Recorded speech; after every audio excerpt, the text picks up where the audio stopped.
زمان سال 2001 میلادی. مکان پارلمان اروپا، بروکسل.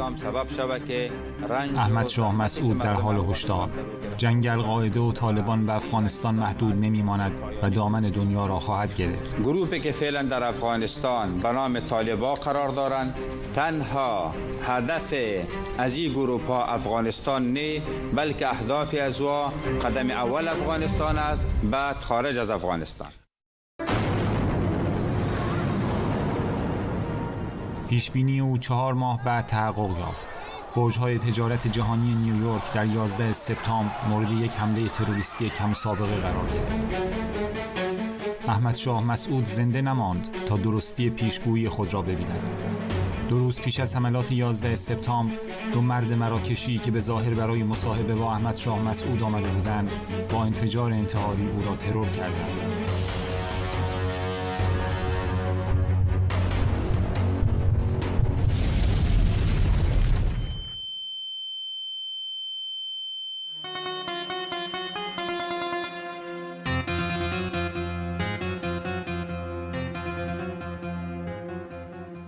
نامت گرامی مسعود افغان، اما سعی تو مشهور دوران.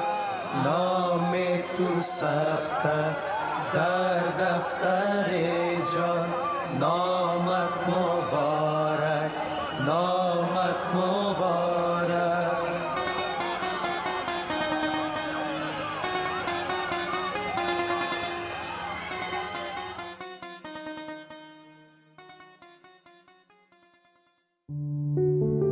همرزمانش او را عامر صاحب، یعنی آقای فرمانده، و طرفدارانش او را شیر دره 5 شیر می نامیدند.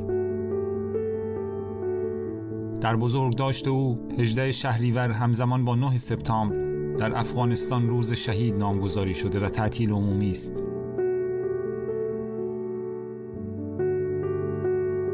احمد شاه مسعود برای بسیاری از مردم افغانستان یادآور استقلال، آزادی، عدالت اجتماعی و حقوق برابر زن و مرد است.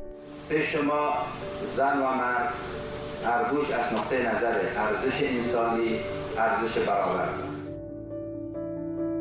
برای صدیق مسعود همسرش مردی بود که در یک دستش سلاح جنگ داشت و در دست دیگرش کتاب شعر.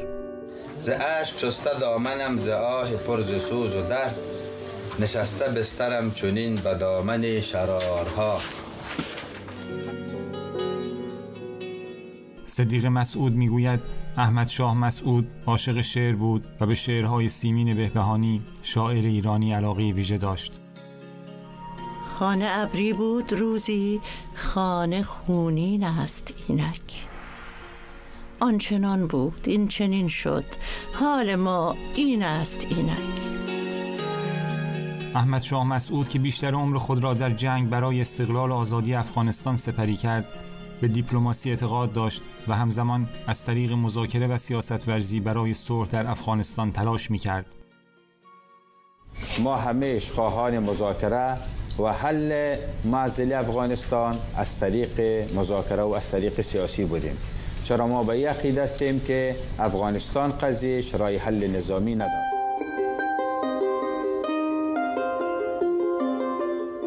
احمد شاه مسعود در 11 شهریور سال 1332 در 5 شیر افغانستان به دنیا آمد.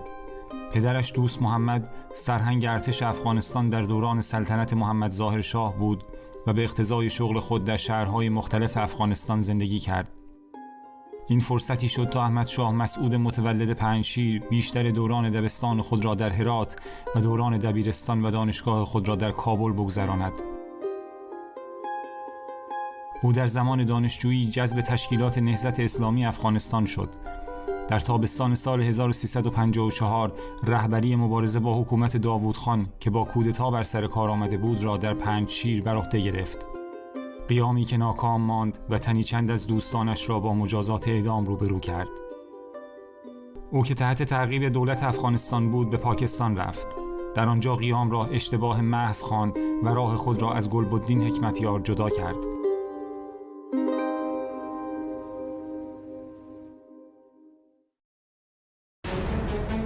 گروهی از افسران ارتش که برای آموزش نظامی از سوی حکومت داوود خان به شوروی فرستاده شده بودند، پس از بازگشت در اردیبهشت ماه سال 1357 کودتا و داوود خان را برکنار کردند. کودتایی با پشتیبانی دولت شوروی و با همکاری حزب چپگرای دموکراتیک خلق. احمد شاه مسعود در تیر ماه 1358 دسته‌های منظم چریکی در دره پنجشیر ایجاد کرد. طی 3 سال جنگجویانش تهاجم گسترده ارتش شوروی در حمله به دره پنجشیر را دفع کردند.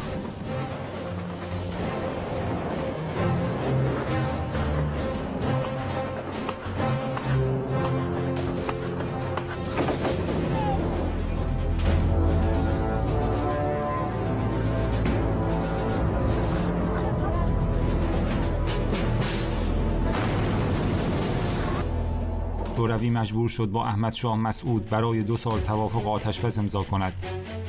با این توافقنامه برای نخستین بار مبارزین افغان به عنوان یک جریان سیاسی به رسمیت شناخته شدند. در طول 2 سال آتش‌بس، احمد شاه مسعود شورای نظار یکی از منظم‌ترین سازمان‌های چریکی در برابر اشغال شوروی را ایجاد کرد. این شورا متشکل از احزاب 9 ولایت شمالی افغانستان بود و دره پنجشیر را به دژی تسخیرناپذیر بدل کرد که حملات پی در پی ارتش افغانستان و ارتش شوروی را ناکام گذاشت.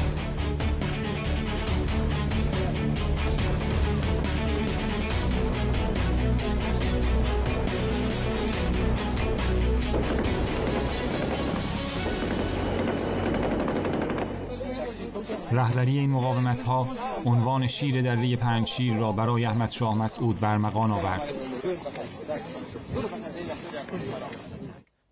از آن پس خیلی‌ها در غرب به او به چشم چگوارا نگاه کردند. چگوارایی که این بار نه تنها کمونیست نیست، بلکه علیه کمونیسم شوروی به پا خواسته. خب براکت برابر.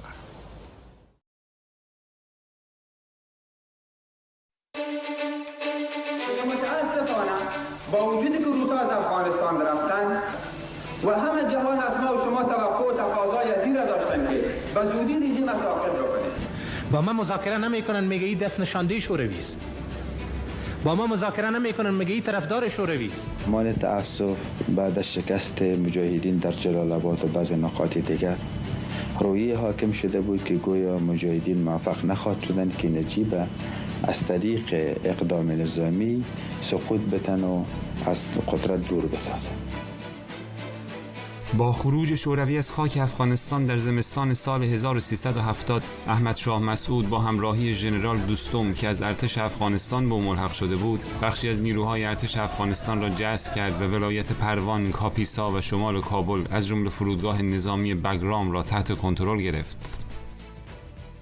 نجیب الله رئیس جمهور وقت به دفتر سازمان ملل پناه برد و دولت او از آمادگی برای تسلیم شدن به مجاهدین خبر داد. گروه‌های مختلف مجاهدین طرح دولت جدید را ریختند و احمد شاه مسعود به وزارت دفاع منصوب شد. اما گلبدین حکمتیار رهبر حزب اسلامی طرح تشکیل دولت مجاهدین و انتقال قدرت از سوی رژیم حزب حاکم به دولت مجاهدین را نپذیرفت و کابل را به حمله نظامی تهدید کرد.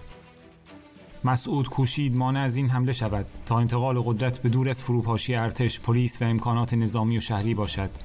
اما مذاکره او با حکمتیار بی‌نتیجه ماند و احمد شاه مسعود برای دفاع از کابل در مقابل حمله حکمتیار ایستاد. شما در این صورت هم ضرورت به حمله نظامی به کابل می‌بینید؟ احساس می‌کنم که بله ما مجبوریم ناگزیریم.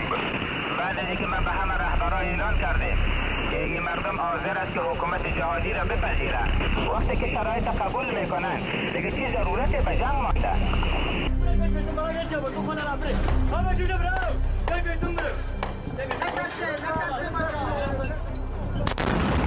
دوران 3 ساله دولت مجاهدین با جنگ‌های داخلی بین مجاهدین افغان همراه بود. مردم افغانستان خسته از اشغال شوروی و جنگ با این کشور حالا شاهد جنگ میان مجاهدین بودند. جنگ داخلی زمینه را برای پیدایش طالبان فراهم ساخت. احمد شاه مسعود نیز که همواره صدای صلح را پذیرا بود، بدون لشکر به استقبال آنها رفت.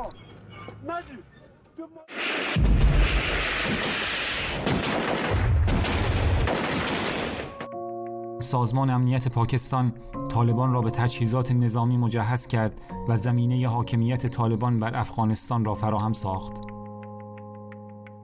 طالبانی که با پرچم سفید وارد شدند، سیاه ترین روزهای تاریخ افغانستان را رقم زدند. احمد شاه مسعود با نیروهایش به مدت 18 ماه پشت دروازه‌های کابل با طالبان جنگید و مانع از ورود آنها به پایتخت افغانستان شد.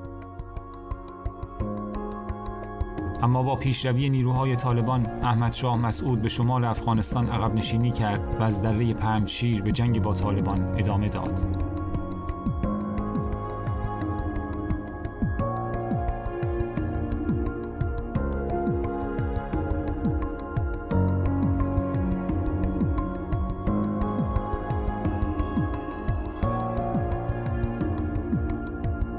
من یک باره گفتم چرا؟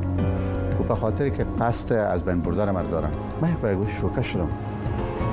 کی رقم؟ من میدونم، خودم میفهم که نزدیک شدن و میخوان مرا از بین ببرن. همه قدر